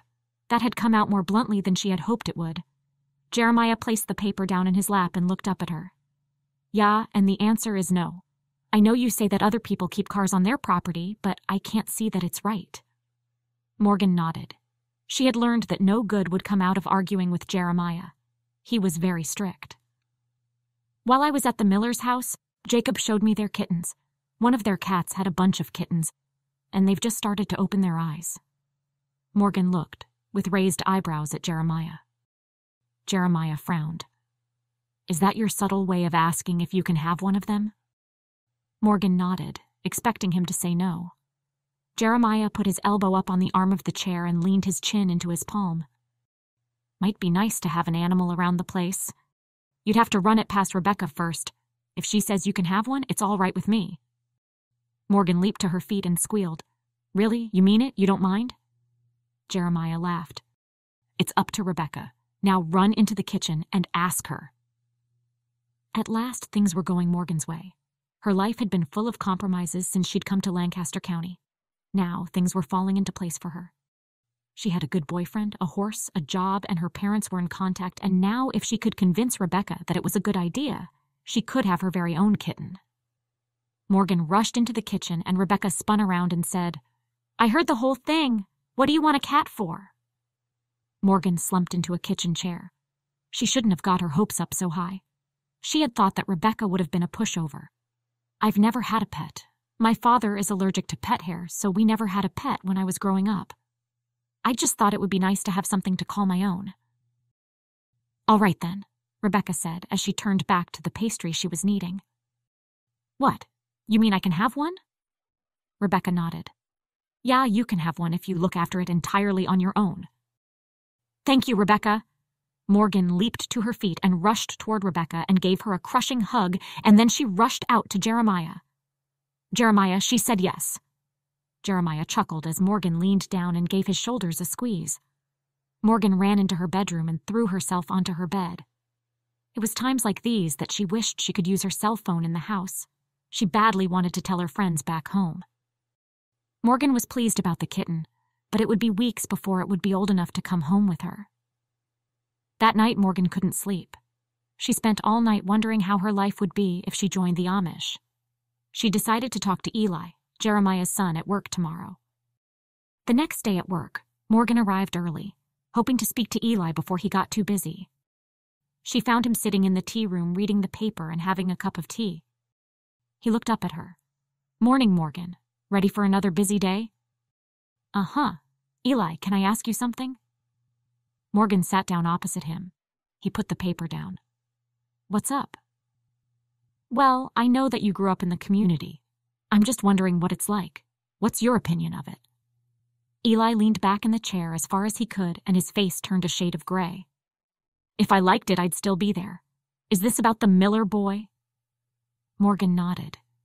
Eli had seen Jacob pick her up from work some days where she told Jeremiah she wanted to walk home. It's either you're in or you're out.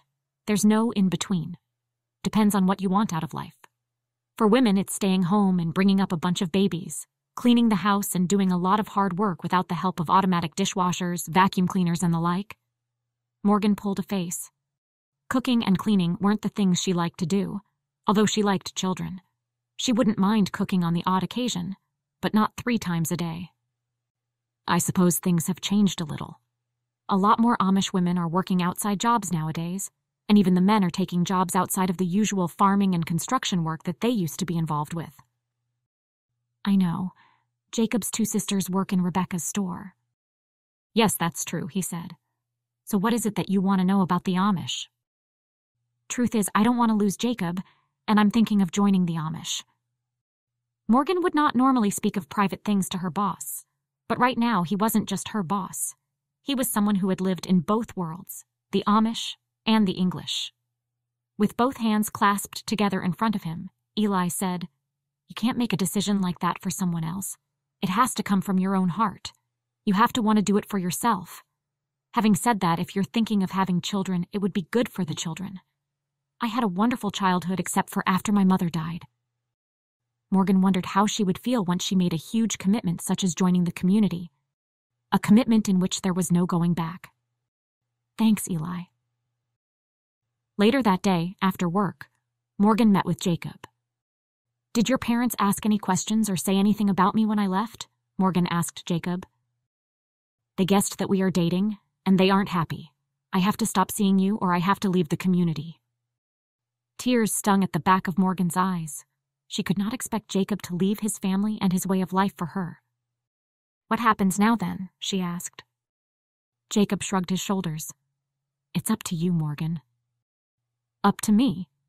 Morgan could sense that something was wrong with Jacob as soon as she saw him walking toward her.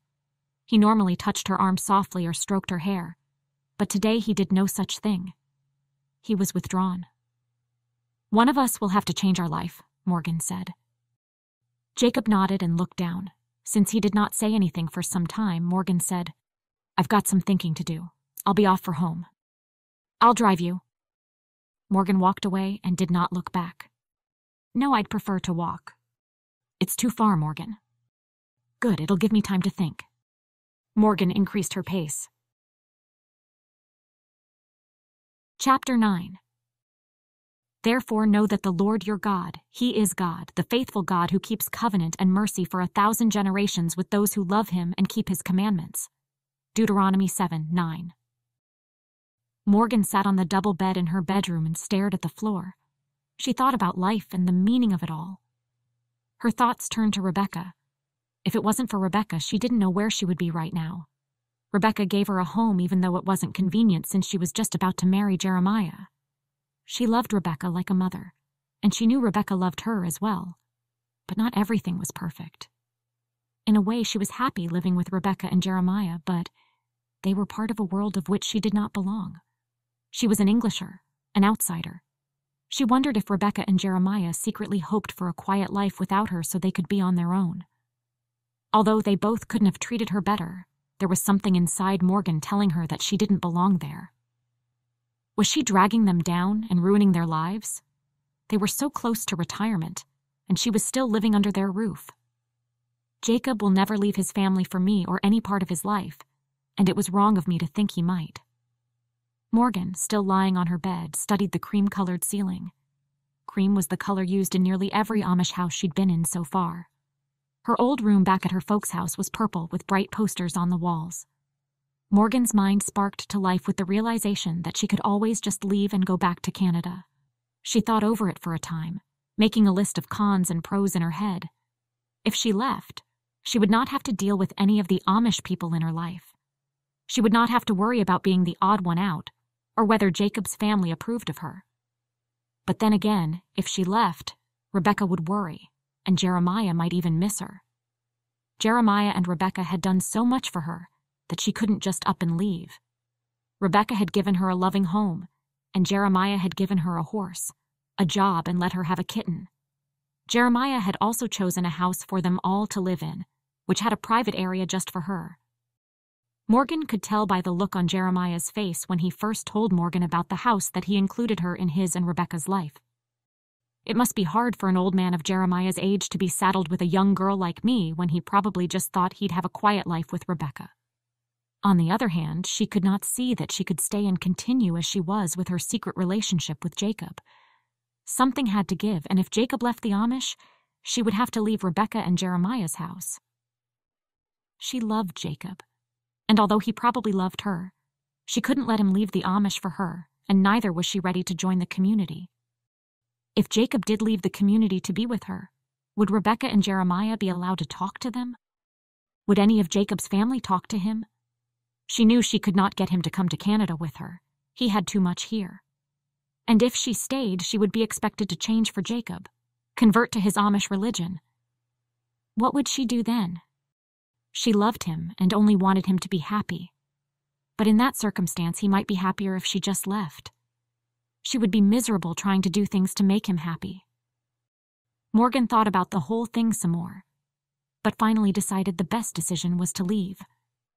Rebecca and Jeremiah would get over her leaving and have a peaceful life together, and in time Jacob would forget about her and marry a nice Amish girl. She felt a pang of jealousy as she remembered the two girls that she saw him talking to at the wedding she attended. She shrugged off her feelings. She had made a fresh new start once in her life, so she could do it again. She would go and see her family in Canada. Her parents said she could come home. Maybe that was a sign that she should do just that. She dragged her old backpack out of her tiny closet and threw it on the bed. She walked over to the dresser and opened every drawer, nearly tipping the thing over. She threw in her favorite clothes and left the others. Her backpack wasn't big enough to hold everything that she'd accumulated over the time she'd been in Lancaster County. She grabbed her stash of emergency cash from under the mattress and threw it in the front pocket. When everything was ready, she left it all by the front door, while she went into the kitchen to find pen and paper. Morgan hurriedly but neatly scrawled out a note to Jeremiah and Rebecca. "Dear Rebecca and Jeremiah, I love you both, but I think it's best that I go back to my true home. That will most likely be the best for everyone concerned. Please tell Eli that I'm sorry to leave so suddenly. It shouldn't be too hard for him to find a replacement for me. I will come back in a few years and visit you, and I will write to you when I get back home. Love, Morgan." Morgan tossed the note on the table. Should she say goodbye to Jacob? After a moment's thought, she threw the idea away. He would try to stop her, and it would make everything harder than it was. She knew this was the best thing to do. Jacob's family would never accept her, not the way she was. And even if she changed, would they accept her? No, this was the right thing to do. Leave everything behind and see what life held for her in Canada, where she belonged. Maybe there she would find her place, find her way in the world, and realize what meaning her life had. Maybe Canada was the only place she truly belonged, and the only place she could truly be herself. Morgan left the key on the entrance table before heading out. It was almost 2 o'clock, so she still had time to walk to the main road and catch a taxi to the bus station. Her heart was heavy as she walked, but the further she got from the house, the less she noticed it. She pictured her new life in Canada. She'd go back to school, get a good job, have great friends, and maybe even find a great boyfriend whose family would accept her and who wouldn't be ashamed of her. These were all maybes, but right now, they were better than nothing. She kept her path and didn't look back. Chapter 10. Be glad then, you children of Zion, and rejoice in the Lord your God, for he has given you the former rain faithfully, and he will cause the rain to come down for you, the former rain and the latter rain in the first month. Joel 2:23. Jacob drove fast, heading to Rebecca's house. Rebecca and Jeremiah were visiting friends, and they would not be home for some time, which meant that he could show up and surprise Morgan. Jacob intended to fetch her and take her back to his farm, to show her the new foal that had been born through the night. Morgan was the first person Jacob thought of when he knew that one of his horses would be foaling. He wanted to call Morgan while the foal was being born, but he knew that no one would hear Jeremiah's phone from the shanty outside their house. When he pulled up to the house, he got out of his buggy and walked to the door and knocked. Jacob knocked again, louder, but still no answer. He opened the door, walked inside, and continued to call out to her. "Morgan!" he yelled. "Morgan!" he yelled again, even louder. He walked through the house, first the living room, then the bedrooms. Noticing her dresser drawers were askew, he went in to look, even though he hated to invade her privacy. He pulled out a drawer and saw it empty, and the next one was empty as well. They were mostly empty. He slowly pushed all the drawers back in where they should be and sat on the bed, stunned for a minute. "No, no, no," he said aloud. He ran into the kitchen. He looked around frantically, but nothing else seemed to be out of place like Morgan's drawers were. Jacob closed his eyes for a minute, and when he opened them, they rested on a piece of paper and a pen on the dining table. He snatched the note off the table. After he read the note a few times, he still could not believe what he read. Morgan had left for her true home. Jacob sat heavily on the chair next to him and put his head in his hands. He felt like crying.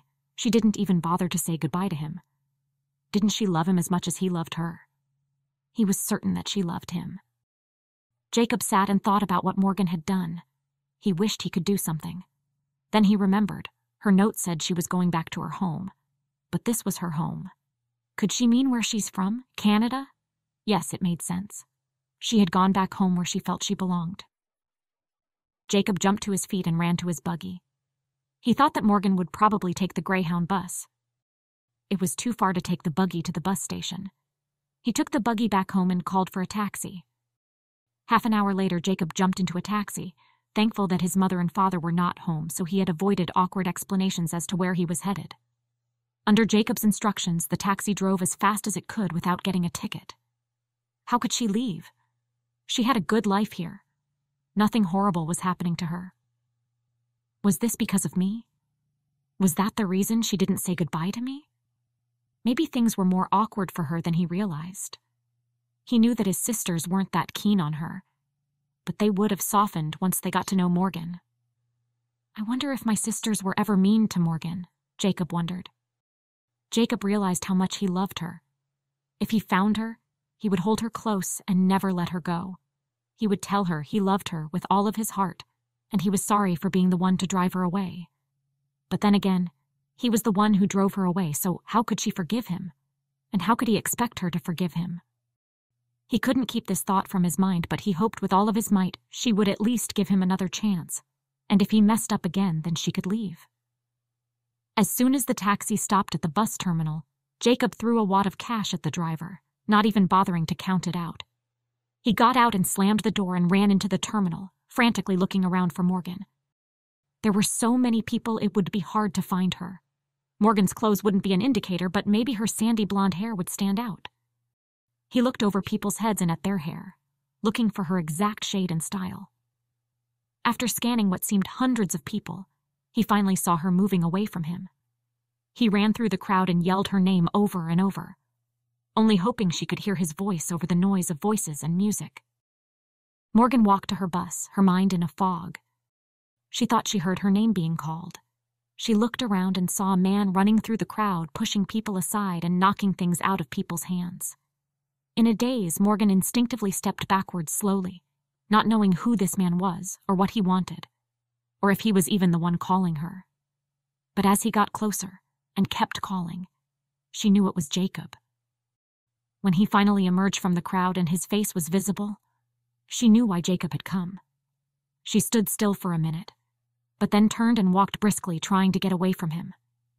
He caught up to her and grabbed her arm, holding her in place. "Morgan," he said, out of breath. "You can't go. You can't leave me or your aunt or uncle. This is where you belong. Here, with me. Please don't go. I'll do anything to make you happy. Anything for you if you just don't go." He looked into her eyes, breathing heavily. When she didn't move, he pulled her into a hug and said, "Don't go." She hugged him back and said, "I have to. This isn't the place for me. I need to go home. That's where I belong." She pulled away. "Can we sit down and talk it through?" he pleaded. Jacob grabbed her hand and pulled her close once more. "I have an hour until my bus leaves. I guess we can talk, but you're not changing my mind," she said. Jacob took Morgan by the hand and led her into the coffee shop in the terminal. He bought them coffee and croissants and sat them down at a table in the back, away from the crowded entryway. It upset Morgan to see him so distressed, but maybe it was better to feel a little pain now than a lot more pain in the future. "Morgan, you can't go. You know you mean the world to me," he said. "Do I? You have made no real moves to show it," she said, and took a sip of her mocha.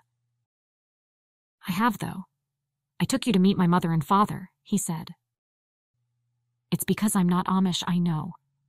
But even if I became Amish, I still think that your family will never fully accept me." "Morgan, I love you with all my heart," he said as he reached across the table to grab her hands. "You what?" she asked. "I love you, I know. It's taken me so long to admit it, but it's true. You're my world, and you can't leave even if you're leaving because of me. I know that sounds stupid, but it's true." She pulled her hands away from his. "I'm not leaving because of you." "You're not? Then why are you leaving then?" "Because I don't belong here. Nothing has been good for me here. I don't really have friends here, and my parents want me to come back home. Anyway, things are not right between us if we have to keep things quiet." "But you do belong here. This is your home. Your home is with me, no matter what you think.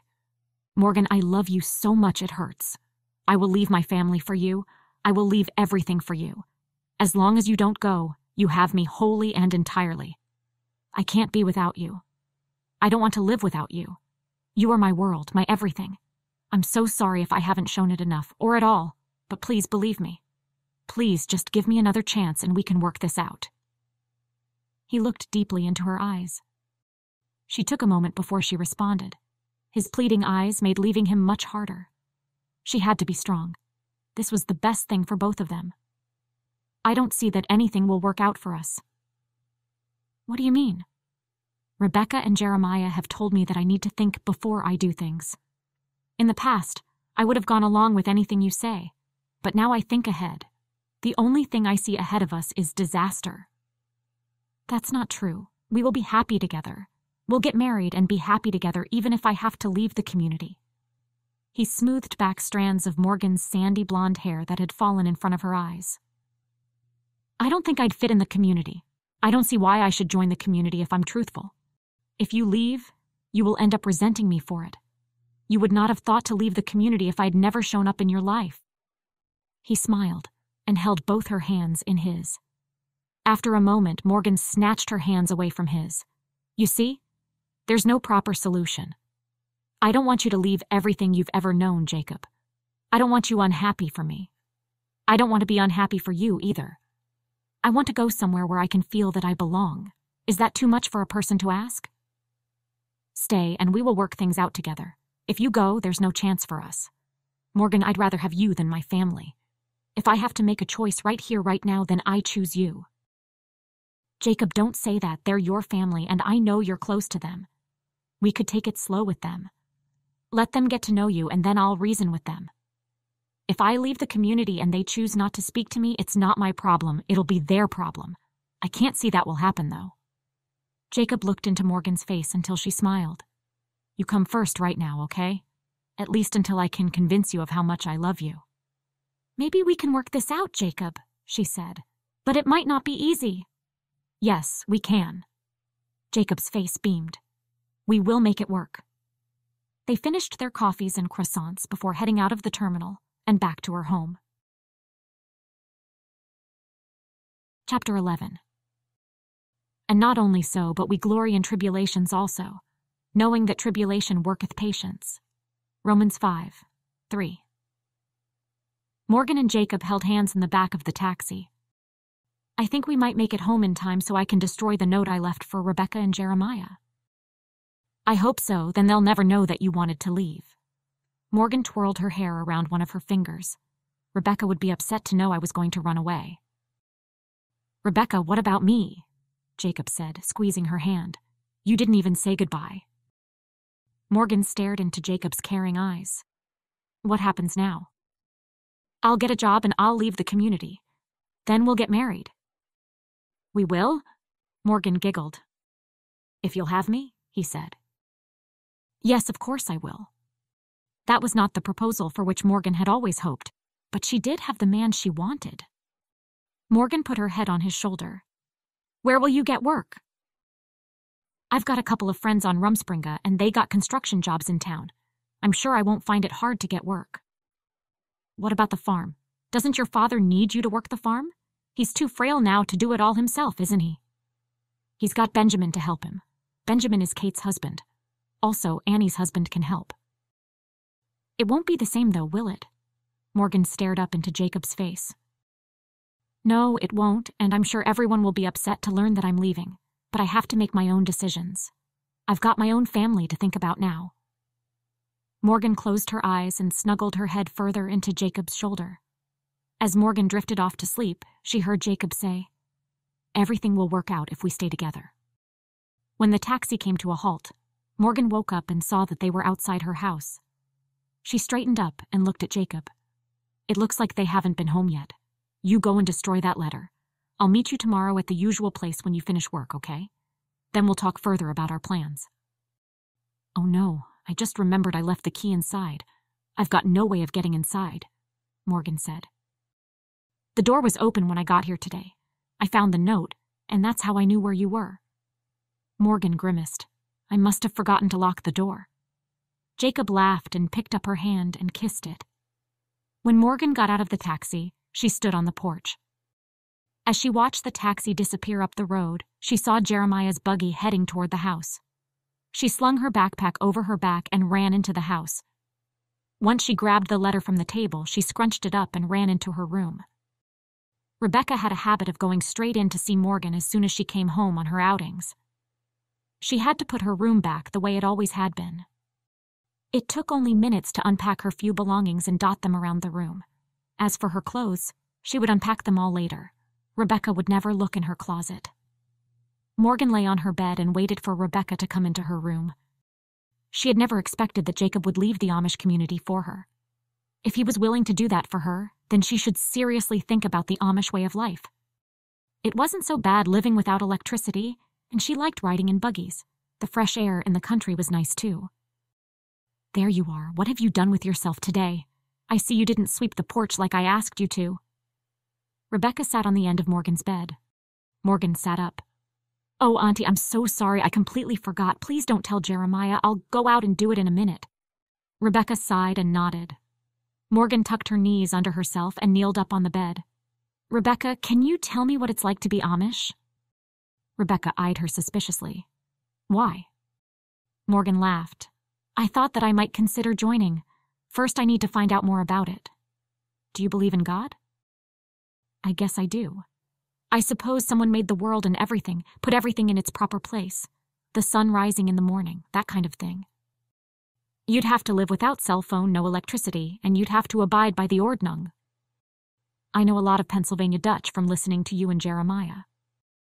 That's good, and you've been living here, which should help you be accepted. If the bishop accepts you, then you must take the instructions, which takes 2 months. Okay, Rebecca. I know all that from the time I've been living with you, but what I mean is, why should I do it? Rebecca pressed her lips firmly together for a moment before she said, It needs to be something that comes from the heart and your belief in God. The community believes in God, and keeping separate from the outside world enables them to keep their purity in a sense. The community does not value individuality. That is why we all dress the same. So one is not above another. That way pride is kept away from the heart. Morgan nodded. I need to have a good think about what I believe. I will not pretend that I believe something. No one would want you to pretend. That wouldn't work anyway. Rebecca stroked Morgan's hair. It's all up to you. Jacob said that he'd leave the community for me. He said he will do it. Rebecca raised her eyebrows. That's between the two of you. I have to tell someone, Rebecca, and you're the only real friend I've got. Rebecca smiled. And you're wondering if maybe you'd both be better off if you joined the Amish. Morgan nodded. I've got nothing to lose if I join, and he'll have a lot to lose if he leaves. Wear that yellow dress I made for you and come to the next gathering. There's one this coming Sunday. I will, Rebecca. The very next Sunday, Morgan found herself in a gathering at Becky and Darren Yoder's house. They were a young married couple, and they already had 3 small children. Rows of wooden benches were placed inside the house. Morgan and Rebecca sat on the women's side. Why are the women on one side and the men on the other? Morgan asked in a whisper. Rebecca explained that it was the way things were always done at the gatherings. Rebecca pointed out the bishop, the ministers, and the deacon. The bishop spoke on the body and how it should remain undefiled, and how God's people should stay separate from the world. During the first of the hymns, Morgan whispered to Rebecca, Are they singing in Pennsylvania Dutch? German, Rebecca whispered back. Morgan was careful not to look at Jacob, since all Jacob's sisters and his mother were sitting behind Rebecca and herself. Once the gathering was over, Rebecca said, I have to go and help with the meal and the cleanup. Will you be all right by yourself? I'll be fine. I'll find someone to speak to, I'm sure. Rebecca hurried to the kitchen to help carry the food to the trestle tables that were set up outside the house. Morgan stepped outside the house and then heard someone calling her name. She turned around to see Sarah. I'm so glad you're here, Morgan. I want to apologize to you once again for the other day at Rebecca's house. You were right what you said about me. I'm the last person who should judge anyone. In fact, it's only that I prayed hard to God and he turned everything around for me, otherwise I don't know where I'd be now. Her words were genuine. Morgan could see that in Sarah's face, even though Morgan was sure that Sarah had not apologized before at all. Apology accepted. I'm sorry that I was so hot-headed about the whole thing. Morgan gave a laugh. You had every right to be angry. There was an awkward silence between the two of them until Sarah said, So, are you thinking of joining us? Is that why you're here today? I don't know. I thought I'd like to know a little more of the Amish ways. That's why Rebecca suggested that I come. I might be able to answer any questions. Let's sit over there. Sarah and Morgan walked to some chairs that were placed close to the house. So, do you have any questions? Sarah asked. Morgan coughed. I feel that I've got so many questions that I don't even know how to put them into words. Sarah frowned. You must have had a lot of questions answered. You've lived with Rebecca for a time. You've been to Priscilla and David's wedding, and now you've been to one of our gatherings. Morgan smiled a tight-lipped smile. She was not comfortable with Sarah just yet. Even though Morgan knew Sarah was trying to be nice, it would still take Morgan a while to adjust to not thinking of her as an enemy. Sarah leaned toward Morgan. I know my brother likes you. There was only one other girl he ever liked, but he doesn't like her anymore. Morgan frowned. Jacob never mentioned that he ever liked another girl. Who was she? It's not important. She was just a girl who visited here once from another community. Mind you, he never admitted it, but I could tell. I know him very well. We've always been very close. I'm the youngest daughter of the 3 sisters, and then the last baby in the family was Jacob. We're the closest in age. Morgan wondered how close they really were. Were they close enough that Jacob had told Sarah he would leave the community? Has he said anything about me? No, but I just kind of know what he's thinking. Do you know what I mean? Morgan nodded but didn't understand their relationship since she was an only child. Hello, girls. Morgan looked up to see someone she guessed was Annie, Jacob's oldest sister. Annie had been sitting with Sarah and Kate while the bishop was delivering his sermon. Morgan, this is my oldest sister, Annie. Morgan stood up and held out her hand. Nice to meet you, Annie. While Sarah and Kate were fair in coloring, Annie was the odd one out with dark hair and dark eyes. What did you think of our gathering? Annie asked Morgan. This is the first one I've been to. I went to an Amish wedding recently. Jeremiah's niece got married. I was feeling too poorly to go to the wedding. That was the wedding of David and Priscilla, wasn't it? Morgan nodded. Where do you work, Annie? I know Sarah and Kate work with Rebecca, but I don't know where you work. I keep the house. My husband, Jesse, has a horse trading business, and I help out with the horses too. I adore horses. Yes, I remember Jacob telling me that you're very good with horses. He did. So you know Jacob? Annie shot a look at Sarah. Morgan could feel the tension between the 2 sisters. Looking at Sarah, Annie said, I didn't know that you knew him. Is there something that someone's not telling me here, or should I go and ask Mom? Sarah leaped to her feet to join with Annie and Morgan, who were standing already. Annie, hush, don't you say a thing to Mom. Annie looked between the 2 girls. Well, what's going on here? I know that there is something going on. Sarah leaned in toward Annie and whispered, Morgan and Jacob have been kind of seeing a bit of each other, but no one must know. Annie leaned away from her sister. I'm not a talebearer or a gossip. Why am I always the last to learn things? I suppose that Kate knows. Sarah nodded. Annie turned around to look at all the people milling around behind them, then turned back and whispered to Morgan, Are you going to join the Amish, Morgan? Is that why you've come here today? Morgan smiled at Annie. I'm not sure, to tell you the truth. I just want to learn more before I make a big decision. Very wise, Annie said. It would be a big commitment from you. It'll be a big change if you join the community. Well, I already live with Rebecca and Jeremiah, so I know what it's like.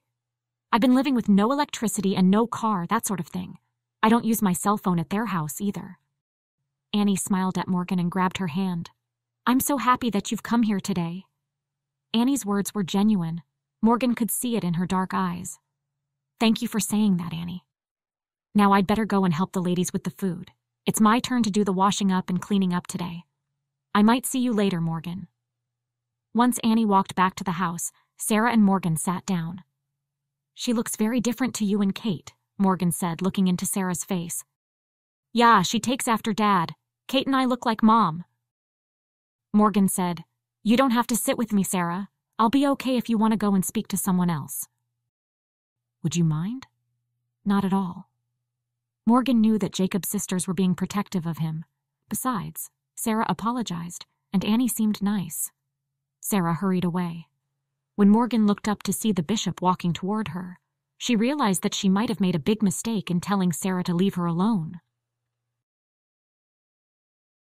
Chapter 12.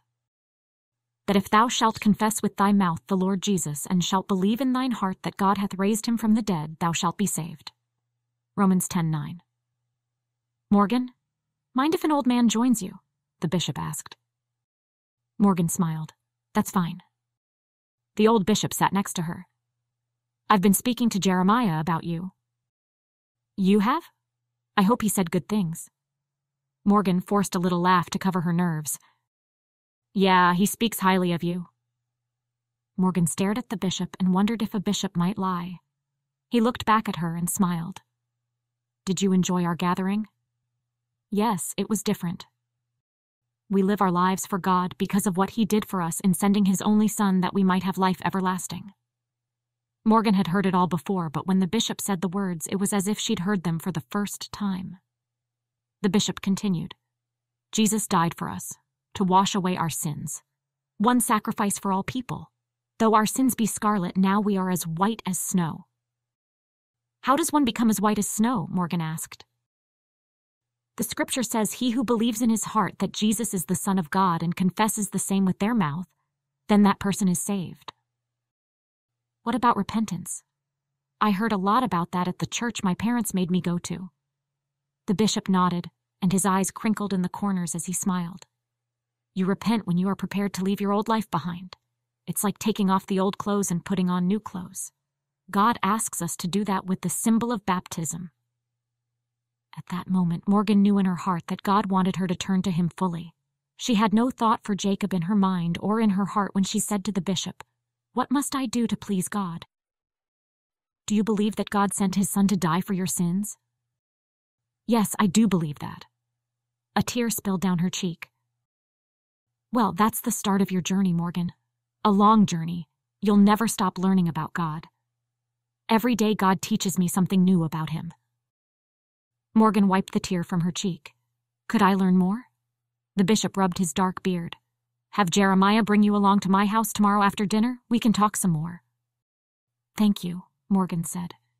The bishop walked away to speak to some other folk, and once again Morgan was left sitting on the seat.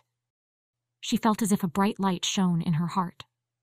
She would join the Amish if they'd have her, and she wasn't doing it for Jacob, she was doing it for herself. Jacob had already proven how much he loved her by saying he'd leave the community for her. Morgan's eyes swept over the crowd and were drawn to the side of the barn where she saw that Jacob was staring at her. She smiled at him, and he walked toward her. For the first time in Morgan's life, she felt as if she truly belonged. Rebecca was right. Everything did turn out for the best in the end. Jacob's face brightened as he walked toward her. He sat down next to her. What makes you have that big smile on your face? Jacob, should we let people see us together? Jacob shook his head. I don't care if they do. Morgan was pleased that Jacob was willing to give up his family and living in the community for her. That showed her that he loved her deeply. It just so happens that I'm going to the bishop's house tomorrow night. I'm going to ask him if I can join the community. Are you sure you want to do that, Morgan? Morgan nodded. I just spoke to the bishop and I decided that's what I want to do. I heard the bishop say when he was speaking today that our lives are just like a vapor, and we should be living for eternity, not just living for this life. That kind of spoke to my heart, and then when he was speaking to me just now, it was as if a light switched on and everything made sense. I'm so happy, I'd hug you right now, but I can't. Jacob laughed. Morgan looked into Jacob's eyes and knew that God had brought them together. Morgan, will you marry me as soon as we're able? Yes, I will, Jacob, of course I will. God is our refuge and strength, a very present help in trouble. Therefore will not we fear, though the earth be removed, and though the mountains be carried into the midst of the sea, though the waters thereof roar and be troubled, though the mountains shake with the swelling thereof. Selah, Psalm 46, 1, 3. You have been listening to Choosing Amish, Book 6, Amish Romance Secrets. Written by Samantha Price. Narrated by Susanna Coleman. Copyright 2014 by Samantha Price. Production copyright 2023 by Samantha Price.